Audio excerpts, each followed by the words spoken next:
Well, I'm trying to read Me and White Privilege, a book highly recommended to students in a Catholic school in Melbourne, but every time I read a page, well, it's a tough one.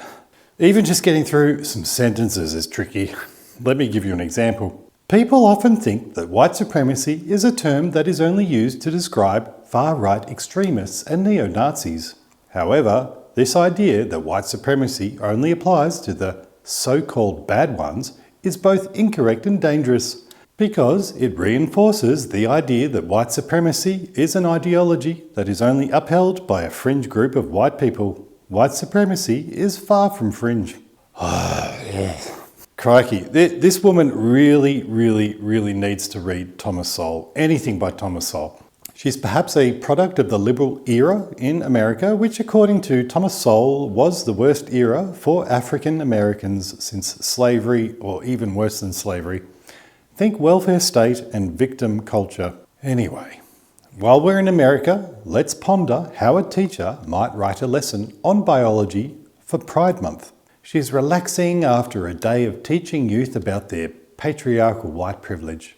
Her Karl Marx and Friedrich Engels paintings hang on the wall over the mantelpiece next to a bunch of French philosophers from the 1960s. While sitting naked on her fake leather sofa watching a David Attenborough climate change special, wishing she was teaching sustainable living instead of biology, she begins to prepare tomorrow's lesson on anatomy. It's Pride Month. Okay, what is the lesson goal? It comes into her brain like an electric shock from treatment. She excitedly writes it down. Students will know where to buy sex toys and experiment with anal pleasure. Okay, how do I get there, she ponders. I give a talk about anal stimulation. She writes it out, rewrites it out a few times, throws the wine bottles in the recycling container, salutes Karl and Engels and pops off to bed. She dreams about a science lesson on whiteness, where students learn about all the bad things in science and nature that are white. She gets up the next day and walks to work. Going over her lesson plan, her insides tingle with excitement at the thought that her students are probably going to go to Target to buy sex toys and their parents will be none the wiser. After the lesson, she's feeling proud and pops into the staff room to discuss the amazing lesson she just had with minors. Does anyone overhear her conversation? Does anyone speak up? Or do they just let it go, and who wants to be in a conflict with colleagues anyway? Because no one speaks up, and perhaps most don't know, the teacher continues on the subject willy-nilly. The students sit through lesson after lesson, week after week, term after term, year after year. They go from teacher to teacher, a lesson on sex toys, into lessons on climate change, to lessons on gender diversity, to lessons on racism. School librarians encourage students to read Me and White Supremacy, and books that have chapters dedicated to explicit sex between non-binary and lesbian couples. This is real 21st century education. State is. So you don't have to go inside the booty hole. You can actually just push on the seam, and that stimulates the prostate gland as well. And that they apparently really like that. But yeah, so that's why for male and male, anal sex is still very pleasurable because of the fact that it hits the prostate, and there's a lot of nerve endings in your booty as well. So the girls, the G-spot, prostate, they're the equivalent to each other, but apparently that's why if you ever see, like, I mean, Target has them now, sex toys. If you go to Target, seriously, if you go to Target and go where the tampons and pads are, they just look like a little box, but if you open up, there's like a Velcro front to the box, you open it up, and then bam, sex toy. And you'll see them. CVS, yes, CVS has them too, a lot of them. And so that's why when you look at the toys, a lot of them look like this. And the reason because... Well done to the student who filmed that. Let me kick you a scenario. Imagine your teenage daughter goes into your neighbour's house. You've trusted your older single male neighbour for a long time. He sits there with your daughter explaining anal stimulation and sex toys and tells her where to buy them. He asks your daughter to write about it and give him the paper for him to read over. Would that be grooming? So I'm up in Target and this is what I found.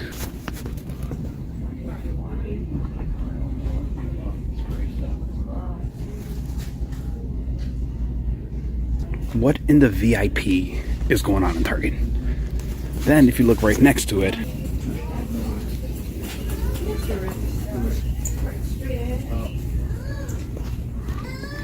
oh man, this is wild.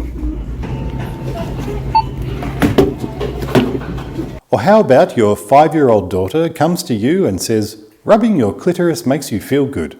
In Australia, in kindergarten, under our own Victorian curriculum and Think Safe schools developed by very suspicious characters, if a child asks, what is a clitoris? A normal teacher might ask, where did you hear that word, sweetie? And then the teacher tells the parent, as a safety precaution, that someone might be talking to their child about adult things. Now, in a modern civilised Australia and a modern society, the answer that a kindergarten teacher is to give is this. It's a pea-sized lump near where the wee and poo comes out, and if you rub it, it feels good. I wanted to ask Daniel Andrews about his thoughts on this, but he was too busy organising a drag story time in Parliament for little children. The teachers who speak up here or in America or in the UK or anywhere in the Western world are tattled on and are then forced out into the abyss of powerlessness. And on it goes, generation after generation, postmodern termites spawning generations of termites into the walls of culture until the house, which is society, comes down under its own weight.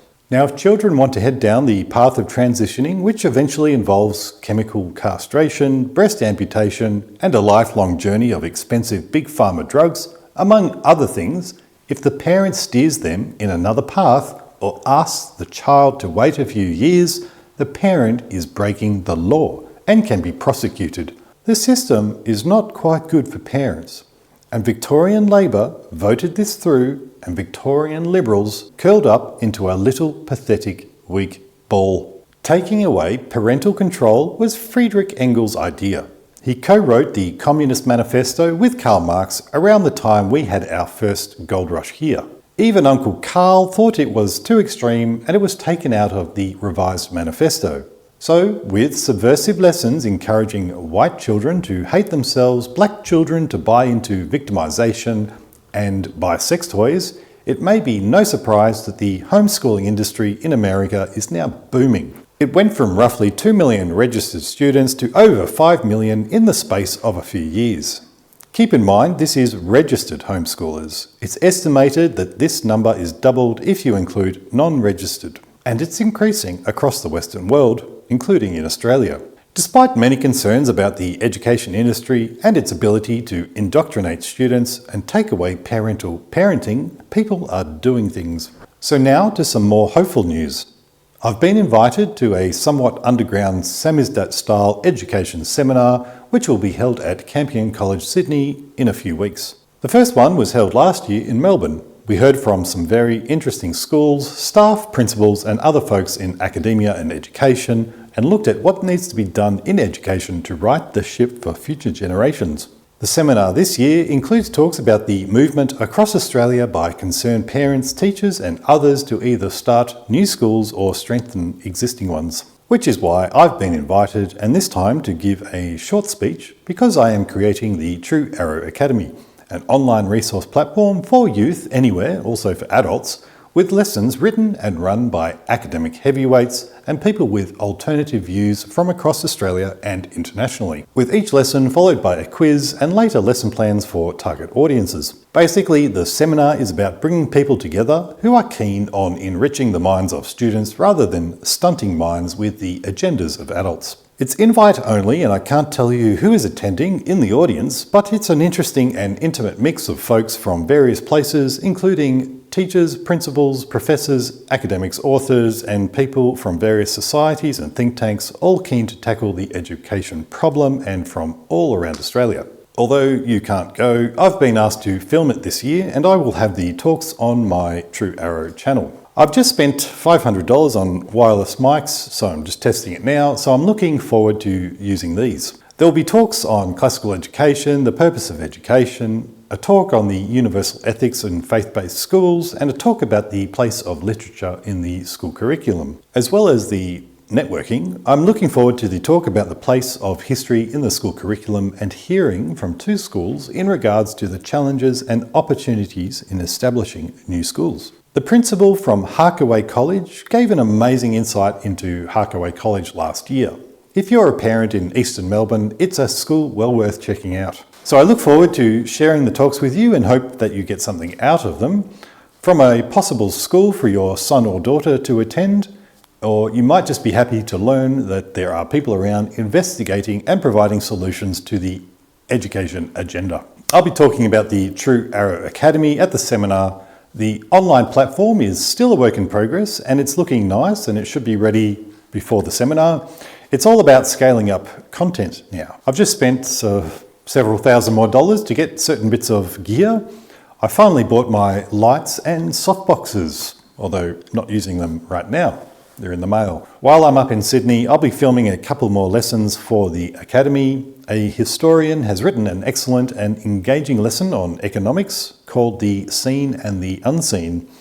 Think Broken Windows by Frederick Bastiat, a fable by a wise economist written in the same era as the Communist Manifesto, and it links to work by Adam Smith decades earlier and to bad government economic policies today. It's not boring either, and it's very punchy. Over time, he'll deliver history lessons about liberty movements and such over the last several hundred years, as well as more stuff on Adam Smith. I'll also be filming an Aboriginal man with positive views on Australia, indeed a very important alternative perspective that youth need to hear about. And there will be more Aboriginal teachers down the track.